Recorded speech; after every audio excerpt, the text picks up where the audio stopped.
Gusto lang namin makausap si Kapitan. Ba't ba ang kulit-kulit nyo? Sabing wala rito si Kapitan. Hindi kami naniniwala. Nandiyan si Kapitan. Oo nga. Gusto ko lang naman humingi ng tulong para sa anak ko. Ako naman para sa tatay ko dahil na-stroke.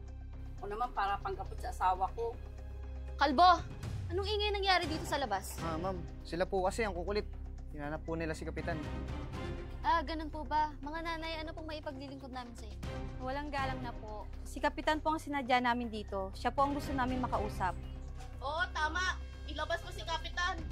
Mami, ganun ho ba? Pasensya na po talaga kayo, wala po talaga si Kapitan dito. Sa totoo po niyan, ilang buwan na po wala dito si Kapitan. Talagang napakarami lang po talaga niyang ginagawa ngayon.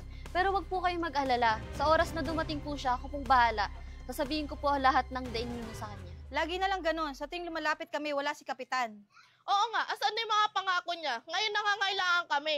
Sino pa bang dapat namin lapitan kundi siya lang? Kalbo, mukhang alam ko kung saan pupunta yung mga yun. Doon yun sa kaibigan ni Kap. Yung magsasaka, sundan mo. Yes, ma'am. Bakit naman ganun, Baldog, yung nilapit mo sa aming Kapitan? Hindi naman maasahan. Hindi bale.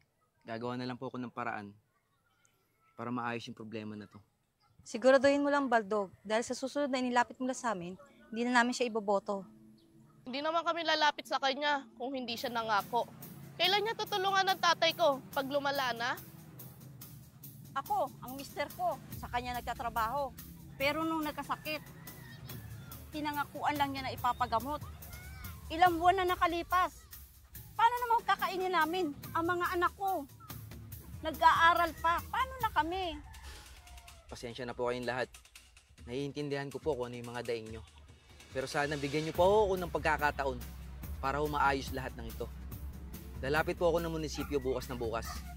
Kakausapin ko yung pinakamataas doon para malaman nila kung ano yung ginagawa ni Kapitan sa atin. Oo, dapat lang. Maraming salamat Mama ko dito. Alam mo, ikaw na ang panalo para sa akin. Alam ko napakabuti mong tao. Salamat. Tao po. Tao po. Atela, magandang hapon po. Ano ang atin, Baldog? Siya nga po pala. Kasama ko yung bago nating kapitan na tumatakbo ngayon na si Kapitan Sian. Hello po, magandang hapon po. Ako po si Sian. Tumatakbo pong kapitan. Ayan. Baldog, sigurado ba yan? Alam mo ba yung kabila, pumunta dito, namimigay ng pera, 2,000, hindi namin tinanggap. Huwag po kayong mag-alala, ma'am. Ako po ay pag nanalo, ako na po ang bahala sa mga taong walang trabaho at may mga sakit. Ibang-iba po ako sa kanila. Asahan namin yan. Maraming salamat po.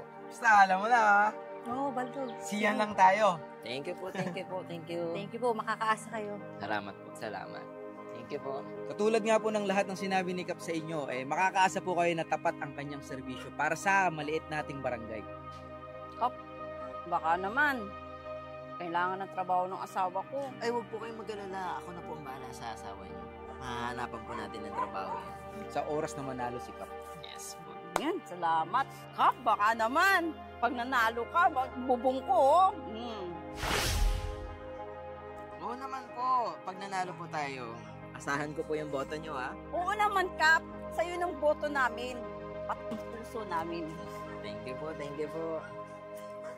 Sige po, mauna na po kami. Sige po. Maraming salamat po, Kap. Thank you po. Tayo, wag po kayong mag-alala. Kapag po ako ang nanalo, ipapagamot po natin yan. Kaysa naman po na lumala pa, di ba? Maraming salamat po, Kap. Ikaw ang ibubuto na. Salamat po. Maraming salamat po. Paano po? Mauna na po kami. Thank you po. Salamat po. Basta sinisigurado ko sa inyo na mag-enjoy tayo doon sa pupuntahan natin. Sige na, Kalbo. Kasi kasuhin mo muna yung kotse doon. Kap, siguraduhin mo ha. Sayang naman yung outfit. Oo naman. Ikaw pa ba? Tara na.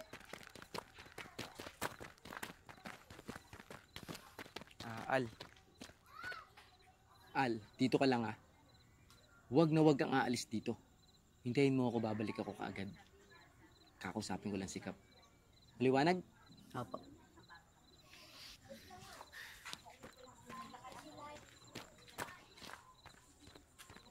Bilisan mo nga. Nag-aantay na si Kalbo dun, oh. Kap. Kap, Bakit yun, Baldog? Ano yun? gusto ko po sana kayong makausap. Tungkol saan? Tungkol po sa mga kabarangay natin. Ano naman nangyari sa mga kabarangay natin ngayon? Kap, wala po bang nakikwento sa inyo yung sekretarya niya? Yun ba, Baldog? Pasensya ka na, wala talaga tayong budget sa barangay ngayon, kaya hindi tayo makapagbigay ng tulong. Kap, di naman yun yung ibig ko sabihin eh. Ang ibig ko pong sabihin, sana po harapin niyo po yung mga tao. Tulad po ng pagharap nila sa'yo. Nung tumatakbo kayo, tama po ba? Wala man tayong magagawa dun, Baldog eh. Kasi alam nga naman maglabas ako ng sarili kong pera para sa mga tao lang na humingi ng tulong, di ba? Pero obligasyon niyo po yun. Wala nga tayong magagawa kasi wala nga pondo, di ba? Naiintindihan mo ba yun, Baldog?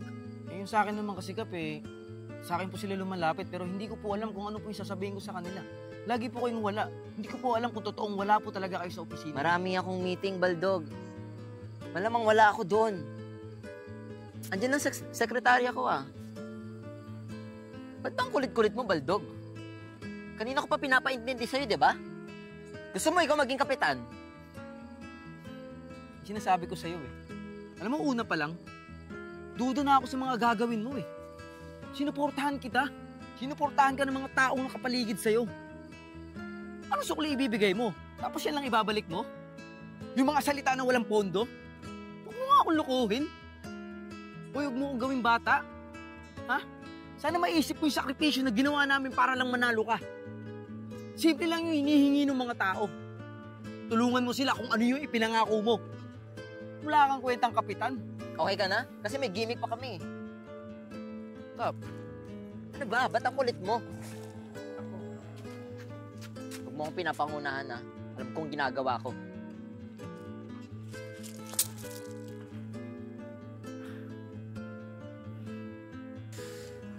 Ina. Kap, kanina ko pa po kayo naantay sa sasakyan. Hindi na tayo matutuloy. Tangina. Bo, tulad ng pinag-usapan natin, gawin mo na. Yes, Kap. Sure ka na ba talaga sa gagawin mo? Wala Masyadong pakailamero yun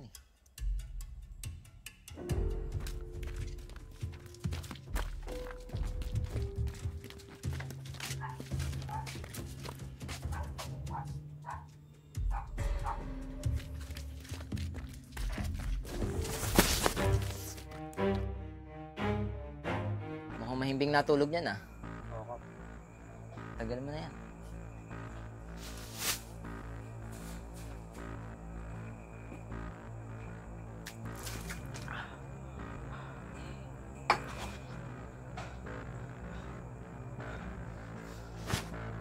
Ayoko sa lahat pinapakailaman ako. Masyado ka ng pakailamero Si Kuya yun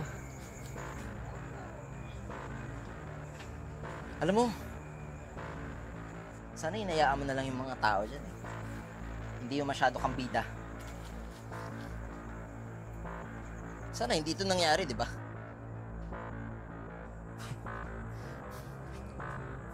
Tao ang gumagamit sa pera.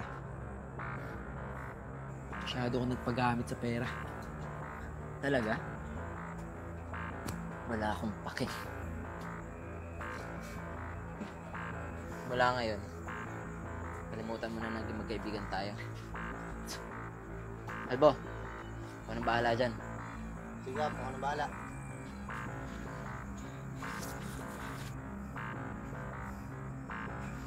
Sabi mo ba? Sabi ni boss.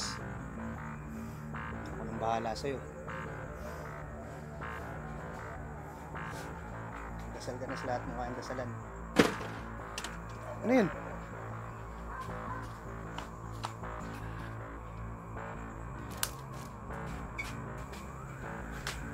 Al! Ano ginagawa mo dito? Kailangan kita tulungan, kuya.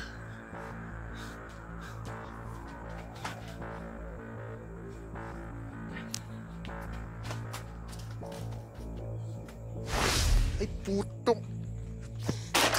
Buisit! Kap! Buisit! Kap!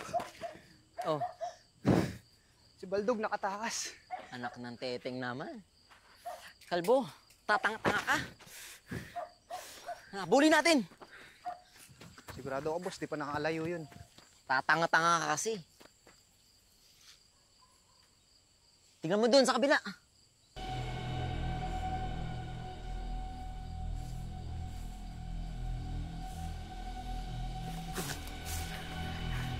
Bakit pa kasi sumunod ka? Doon tayo.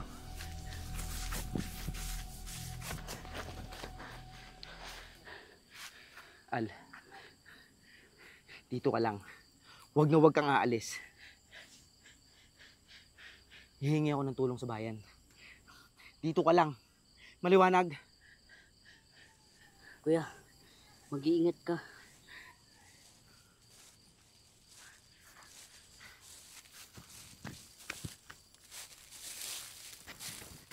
Kalbo!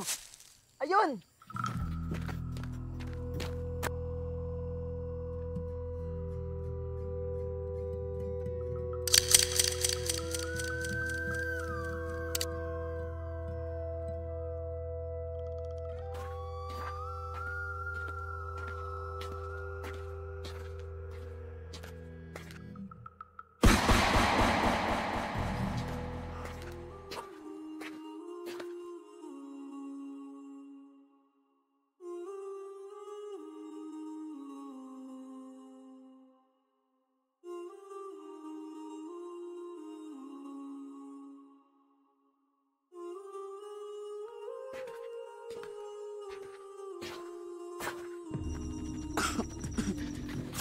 Al!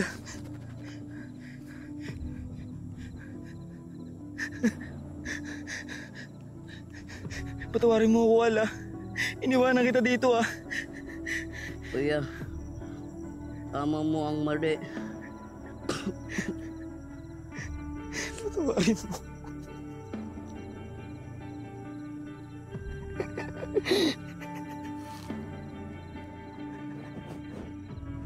Mga putang ina nyo! Maayo!